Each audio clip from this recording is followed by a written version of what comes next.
c'est pour... Bonjour Gilles. Je savais comme ça me fait plaisir, c'est pas possible. Entre le petit garçon toujours aussi gentil, toujours aussi souple. Moment d'émotion dans la sacristie de l'église Saint-Étienne de Mulhouse pour celle qui a connu le petit Gilles lorsqu'elle était auxiliaire maternelle à l'école Henri Weber. J'avais un petit garçon qui s'appelait Gilles et qui était un très très gentil garçon, mignon, calme. Comment je dis, très doux. Je suis très très émue d'avoir appris la nouvelle, comme vous savez, quand vous n'avez pas vu quelqu'un pendant longtemps, et puis qu'après il arrive, et surtout avec le, avec le trajet qu'il a fait, en passant Madagascar entre autres. Il a eu tellement de difficultés avec tous ces gens très très pauvres et tout, il était toujours au plus près du petit et du malade. C'est entouré du chanoine vigneron et du père Patrick Köhler que Monseigneur Reitinger préside cette première messe comme nouvel évêque auxiliaire du diocèse de Strasbourg.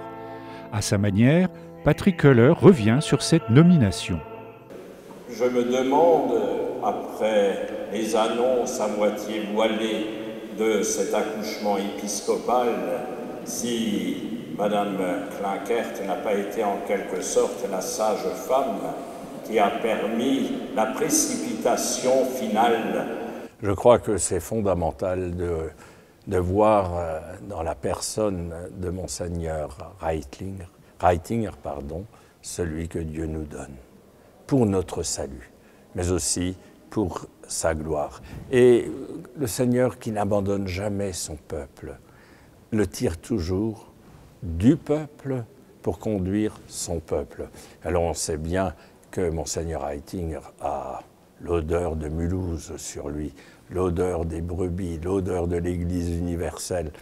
Et je suis persuadé que le pape a été totalement attentif à ce qu'a pu lui dire l'Esprit Saint lorsqu'il a posé sa signature. Fuis au pays de Juda. C'est là-bas que tu pourras gagner... Dans l'Assemblée, plusieurs figures politiques sont venues témoigner de leur joie d'accueillir Monseigneur Reitinger. Vous savez qu'en Alsace et en Moselle, l'Église et l'État ont une relation particulière et c'est un bonheur que d'être là aujourd'hui, d'avoir un nouvel évêque auxiliaire originaire de Mulhouse avec qui nous allons pouvoir travailler. J'ai senti toute la bienveillance qui est la sienne, toute la détermination aussi.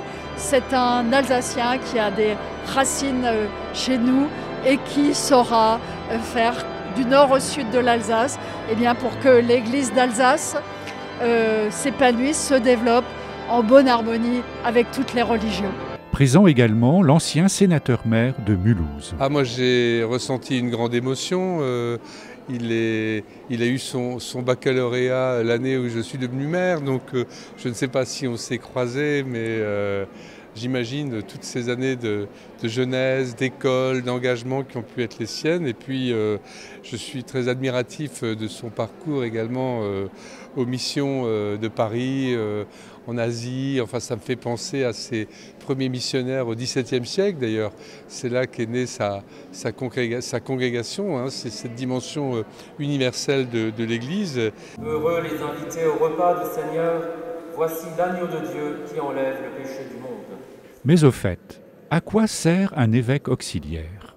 Alors l'archevêque, donc Monseigneur Ravel de Strasbourg, va me confier un certain nombre de chantiers, mais évidemment, comme la charge de tout évêque, c'est tout d'abord de proclamer la parole, d'aller à la rencontre, notamment de la jeunesse, de soutenir les œuvres de charité, tout ce qui est, tout ce dont peuvent avoir besoin les personnes pour montrer non pas seulement la générosité de l'Église, mais en fait la présence du Seigneur au travers de cette générosité des personnes. C'est donc l'attention aux plus démunis, c'est proposer la parole de Dieu, c'est aller à la rencontre des jeunes et des anciens, et j'espère sillonner l'Alsace et aller à la rencontre de celles et ceux vers qui j'ai été envoyé par le Saint-Père finalement.